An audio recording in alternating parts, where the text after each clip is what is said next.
לוחצים עליו, גוררים אותו לכל מיני אמירות שאין להם שום בסיס. We want to take questions in English because we have guests here that don't speak Hebrew. So if somebody wants to ask a question in English, Dani Zaken? Yeah, please. Kalispera, Prime Minister and President. What's the message that you're sending from here to Turkey? Excuse me, we're taking questions for the Prime Minister of Israel. No, you can ask me that. That's okay. Fine. Okay. Well, I would love to get answers from them too.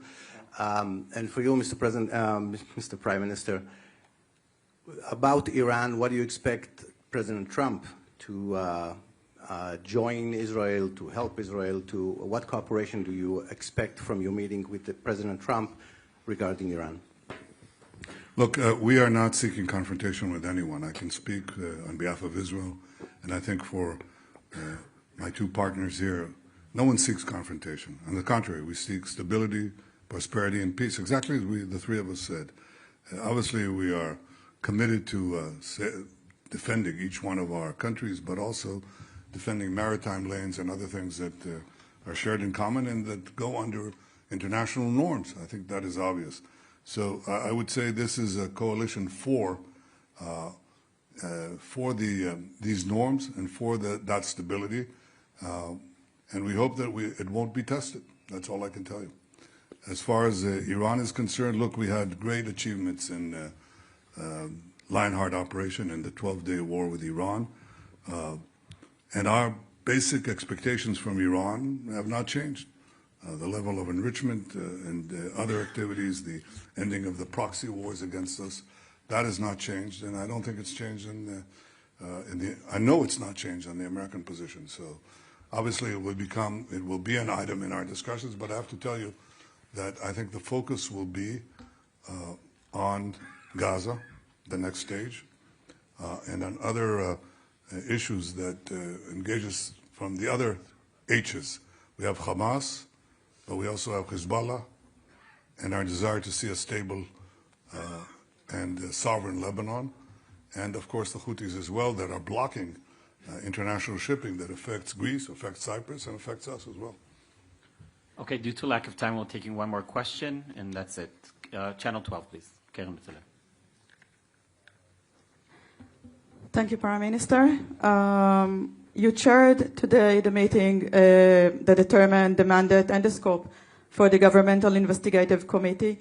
How is it possible when you are going to be one of the person that will be maybe the main investigator? And what is the message to the families who have lost everything? What is your message to them that they are saying it can't be? And if I may ask the guest? No. No.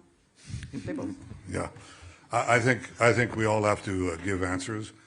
And I said that I suggested that the way that we address this question of investigating what happened on October 7th is the same way that the United States investigated the question of what happened on September 11th. Okay? This was the greatest tragedy that befell Israel in our modern history, and this is the greatest tragedy that befell America on its greatest tragedy, okay? In their history, actually, their total history. All right, so what did the United States do? They had a president, okay? He was there. What did he do? He said, look, there's no way to turn this into a partisan issue. So I'm going to turn to both Republicans and Democrats and establish a special committee. He actually legislated a special law. And he said, this is a law for the a bipartisan investigative commission to investigate what happened on September 11th. That's exactly what we are doing.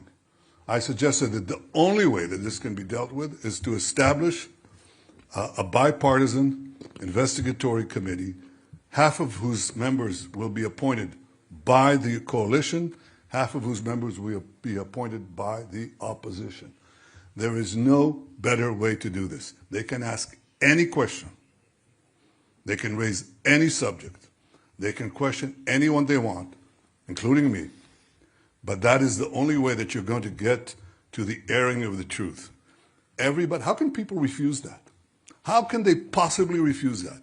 I didn't hear when President Bush put forward this idea of a bipartisan investigative committee, a special committee, nobody said, well, it's service of the politicians. It's not. It wasn't. And its acceptance, or I'd rather say its conclusions, were accepted very broadly by the American people. I think that's what we have to do here. So if you strip away all the political agendas, or in fact, keep them.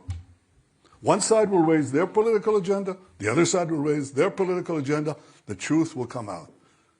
Now, do you want me to repeat that in Hebrew? I know you don't. No, that's it. I'm sorry, we're not taking any more questions. Yeah. I want to thank our great guests. Thank you very much. And see you again in Jerusalem. Yeah, next year in Jerusalem, unless we have a fundamental change of this absurdity of the ICC. Thank you.